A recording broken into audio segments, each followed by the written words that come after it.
প্ৰভু শ্ৰীৰাম অৱতাৰ শান্তি প্ৰতিষ্ঠাৰ বাবে।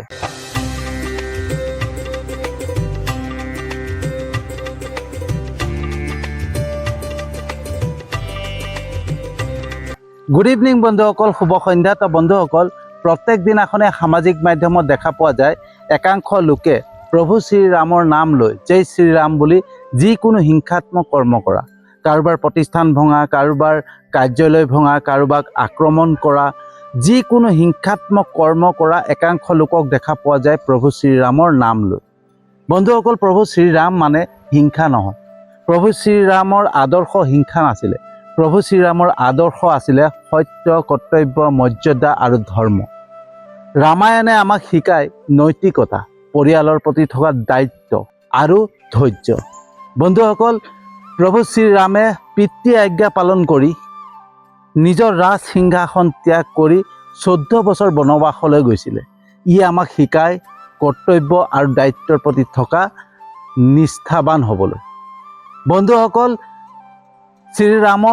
প্ৰভু শ্ৰীৰামৰ মনত অন্তৰত কোনো ভেদভাৱ নাছিল। সকলোকে সমান চকুৰে চাইছিল।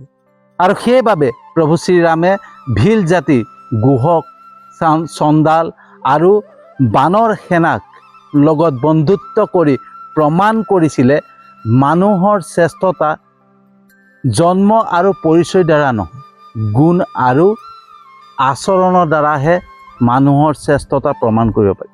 বন্ধুসকল, সেয়া প্ৰভু শ্ৰীৰামে দেখুৱাই থৈ গৈছিল। প্ৰভু শ্ৰীৰামে সেই আদৰ্শখিনি দি থৈ গৈছিলে ৰামায়ণৰ মাধ্যমে, যে মানুহৰ শ্ৰেষ্ঠতা, মানুহ যে শ্ৰেষ্ঠ, সেই শ্ৰেষ্ঠ জ্ঞান ক'ৰ পৰা আহিব? যেতিয়া মানুহৰ গুণ আৰু আচৰণ ভাল হ'ব।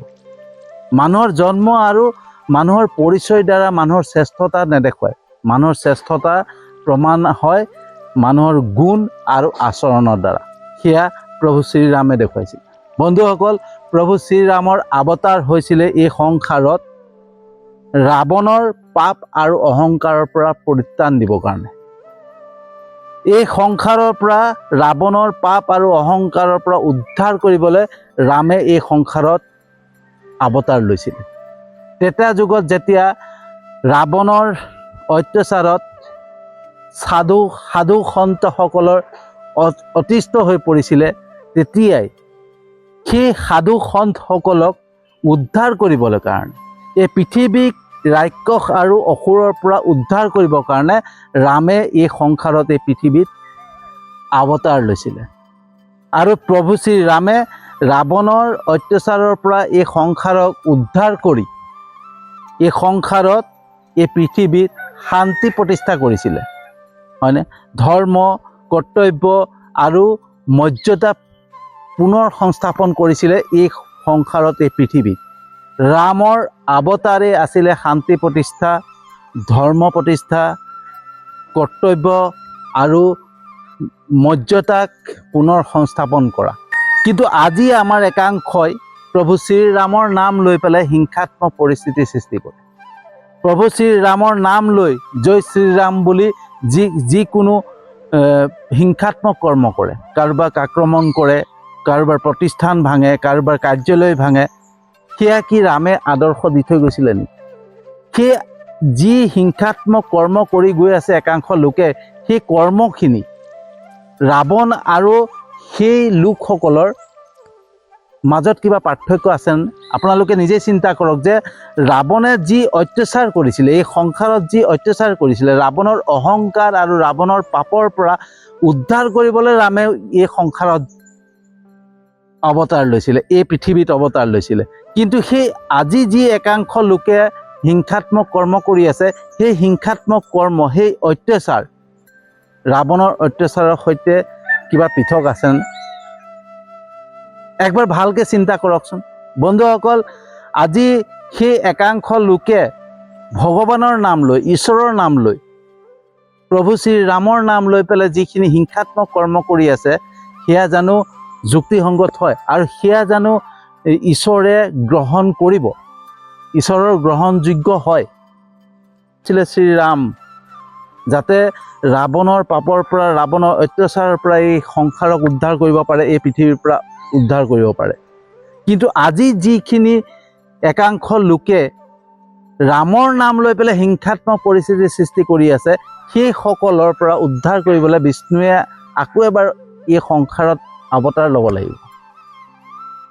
বন্ধুসকল, আজি যিখিনি একাংশ লোকে কৰি আছে প্ৰভু শ্ৰীৰামৰ নামত, যিখিনি হিংসাত্মক কাম কৰি আছে, যিখিনি হিংসাত্মক কৰ্ম কৰি আছে, সেই হিংসাত্মক কৰ্মৰ পৰা কি পৰিণাম ভুগিব লাগিব, কি পৰিস্থিতিৰ সন্মুখীন হ'ব লাগিব, সেয়া উপলব্ধি কৰাই নাই। বন্ধুসকল, আমি আচলতে কি হয়, ৰামৰ বিষয়ে বা ঈশ্বৰৰ বিষয়ে জানিবলৈ চেষ্টা কৰিব লাগে। আজি যিখিনি হিংসাত্মক কৰ্ম কৰি আছে সেই একাংশ লোকে, সেইসকলে কিন্তু ৰামায়ণৰ কোনো কথাই নাজানে, ৰামায়ণৰ বিষয়ে নাজানে, ৰামৰ বিষয়ে নাজানে। যদি ৰামৰ আদৰ্শ বিষয়ে জানিলেহেঁতেন কিন্তু সেই কৰ্মখিনি নকৰিলেহেঁতেন, সেই মানে হিংসাত্মক কৰ্ম কৰিবৰ কাৰণে আগবাঢ়ি নগ'লো। কিন্তু তেওঁলোকে নাজানে, আৰু নজনাৰ বাবে কি হৈছে, একাংশ লোকে তেওঁলোকক ব্যৱহাৰ কৰিছে, হয়নে? একাংশ প্ৰভাৱশালী লোকে তেওঁলোকক ব্যৱহাৰ কৰিছে, আৰু ব্যৱহাৰ কৰি তেওঁলোকক প্ৰভু শ্ৰীৰামৰ নাম লৈ পেলাই হিংসাত্মক কৰ্ম কৰিবৰ কাৰণে আগুৱাই দিছে, আৰু তেওঁলোকে আগুৱাই গৈ আছে। কাৰণ তেওঁলোকে নাজানে যে প্ৰভু শ্ৰীৰামৰ আদৰ্শ শান্তি আছিল, প্ৰভু শ্ৰীৰামৰ আদৰ্শ আছিলে কৰ্তব্য, প্ৰভু শ্ৰীৰামৰ আদৰ্শ আছিলে মৰ্যাদা, প্ৰভু শ্ৰীৰামৰ আদৰ্শ আছিলে ধৰ্ম সংস্থাপন। আৰু সেই নজনাৰ বলতে যিখিনি ভুল কৰি গৈ আছে, সেই ভুলৰ পৰিণতি কি হ'ব পাৰে, আজি আমি ভুগি আছোঁ। বন্ধুসকল, আজি দেশৰ যোনটো দুৰ্যোগ আহিছে, দেশলৈ যিখিনি দুৰ্যোগ আহিছে, যিখিনি বেয়া পৰিস্থিতি আহি আছে, আজি মূল্য বৃদ্ধিৰ পৰা আদি কৰি পেলাই দেশৰ GDP তললৈ গৈছে, এইখিনি যে হৈছে, এইখিনি কিহৰ কাৰণে হৈছে? একবাৰ ভালকৈ চিন্তা কৰক যে প্ৰভু শ্ৰীৰাম ভগৱানৰ লগত যিখিনি খেলা কৰা হৈছে, ভগৱান শ্ৰীৰামৰ নামত যিখিনি ৰাজনীতি কৰা হৈ আছে, যিখিনি হিংসাত্মক কৰ্ম কৰা হৈছে, সেই তাৰ প্ৰতিফলন নহয়নে? সেই তাৰ পৰাই এইখিনি দুৰৱস্থা হোৱা নাইনে? একবাৰ ভালকৈ চিন্তা কৰক, হয়নে? কাৰণ ৰামে কেতিয়াও হিংসা বিচৰা নাছিল, হয়নে? ৰামে সদায় যিকোনো পৰিস্থিতিত, যিকোনো বেয়া পৰিস্থিতিটো ধৈৰ্য ধৰিব পাৰিছিল। ৰামে সেই ধৈৰ্য ধৰিব পৰা ক্ষমতা আছিলে কাৰণে ৰামক মৰ্যাদা পুৰুষোত্তম বুলি কোৱা হৈছিল। ৰামৰ আৰু আন এটা নাম হৈছে মৰ্যাদা পুৰুষোত্তম। আৰু মৰ্যাদা পুৰুষোত্তম কিয় কোৱা হয়? কাৰণ ৰামে যিকোনো পৰিস্থিতিত, যিকোনো বেয়া পৰিস্থিতিত, জটিল পৰিস্থিতিতো ৰামে নিজক ধৈৰ্য ধৰিবলৈ পাৰিছিলে। সেই আদৰ্শ দি থৈ গৈছিলে, কেনেকৈ ধৈৰ্য ধৰিব লাগে, কেনেকৈ পৰিয়ালৰ প্ৰতি দায়িত্ব থাকিব লাগে, কেনেকৈ প্ৰজাৰ প্ৰতি দায়িত্ব থাকিব লাগে, হয়নে? এজন ৰজাৰ প্ৰজাৰ প্ৰতি কি দায়িত্ব থাকিব লাগে, প্ৰজাৰ মাজত কি সৃষ্টি কৰিব লাগে, হয়নে? ৰামে সদায় প্ৰজাৰ মাজত সমভাৱ, সমদৃষ্টি, শান্তি এইবিলাক প্ৰতিষ্ঠা কৰিছিলে, হয়নে? ৰামে দেখুৱাই থৈ গৈছিলে এজন মহান ৰজা হ'বৰ কাৰণে কি কি গুণ লাগিব, কি কৰিব লাগিব। কিন্তু আজি আমাৰ দেশৰ পৰিস্থিতি যিখিনি হৈ আছে, বন্ধুসকল, এই ভিডিঅ'টো বনোৱাৰ এটাই উদ্দেশ্য বন্ধুসকল, যে আজি দেশত যিখিনি পৰিস্থিতি হৈছে, যিখিনি দুৰ্যোগ আহি আছে, যিখিনি বেয়া পৰিস্থিতি হৈ আছে, সেই বেয়া পৰিস্থিতিৰ কাৰণ কিন্তু এটাই, প্ৰভু শ্ৰীৰামৰ নাম লৈ, ভগৱানৰ নাম লৈ, ঈশ্বৰৰ নাম লৈ পেলাই হিংসাত্মক কৰ্ম কৰা, যিকোনো হিংসাত্মক কৰ্ম কৰা, ৰাজনীতি কৰা, এইবিলাকৰ পৰাই আজি আমাৰ দেশলৈ বেয়া পৰিস্থিতি নামি আহিছে। বন্ধুসকল, কিন্তু একবাৰ ভাবিবলৈ হ'ল, চিন্তা কৰিব হ'ল। আমি যদি শাস্ত্ৰ নাজানো, শাস্ত্ৰৰ প্ৰতি আমি জানিবৰ কাৰণে চেষ্টা কৰিব লাগে, শাস্ত্ৰখিনি জানিবৰ কাৰণে চেষ্টা কৰিব লাগে, শাস্ত্ৰ জ্ঞান ল'ব লাগে, হয়নে? ৰামায়ণৰ বিষয়ে জানিব লাগে, ৰামৰ বিষয়ে জানিব লাগে, হয়নে? মহাভাৰতত কি আছে, ভাগৱত গীতাত কি আছে, সেইখিনি যদি জানিম নহয়, তেতিয়া আমি এই হিংসাত্মক কৰ্মবিলাক কেতিয়াও নকৰোঁ, হয়নে? আমি বেয়া কৰ্মবিলাক কেতিয়াও নকৰোঁ। আমি শুদ্ধ পথেৰে, সততাৰে আগুৱাই যাবলৈ শিকিম, হয়নে? সকলোৰে মাজত প্ৰেম বিলাবলৈ শিকিম, সকলোকে সমভাৱ, সমদৃষ্টিৰে চাবলৈ শিকিম, কাৰো মাজত ভেদাভেদ নাথাকিম, হয়নে? আৰু ৰামে কেতিয়াও কাৰো মাজত ভেদাভেদ বিচৰা নাছিল।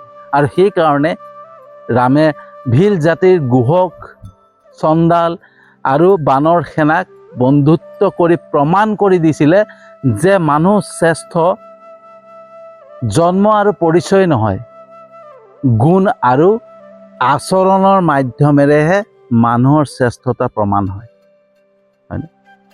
তো বন্ধুসকল, ৰামৰ অৱতাৰ, প্ৰভু শ্ৰী ৰামৰ অৱতাৰ এই সংসাৰত হৈছিলে শান্তি প্ৰতিষ্ঠাৰ বাবে, হিংসাৰ বাবে নহয়। তো বন্ধুসকল, কেনেকুৱা লাগিলে জনাব। যদি সঁচাকৈ ভাল লাগিছে ভিডিঅ'টো যিমান পাৰে শ্বেয়াৰ কৰিব। মই জানো আপোনালোকে মোৰ ভিডিঅ' চাই লাইক কমেণ্ট কৰে, শ্বেয়াৰ কৰে, মোৰ ইউটিউব চেনেলটোতো ছাবস্ক্ৰাইব কৰিছে, মোৰ ফেচবুক পেজটোতো ফ'ল' কৰিছে, তাৰ বাবে আপোনালোকক আন্তৰিক ধন্যবাদ জনাইছোঁ। আৰু যিসকলে নাই কৰা তেওঁলোককো মই বহুত বহুত আন্তৰিক ধন্যবাদ জনাইছোঁ। কাৰণ মই জানো এদিন নহয় এদিন মোৰ ভিডিঅ' চাব, লাইক কমেণ্ট কৰিব, শ্বেয়াৰ কৰিব, মোৰ ইউটিউব চেনেলটোতো ছাবস্ক্ৰাইব কৰিব, মোৰ ফেচবুক পেজটোতো ফ'ল' কৰিব। সেই বিশ্বাসেৰে আজি ভিডিঅ'টো সামৰণি মাৰিছোঁ। আৰু এটা নতুন বিষয়বস্তু লৈ আহি আছোঁ।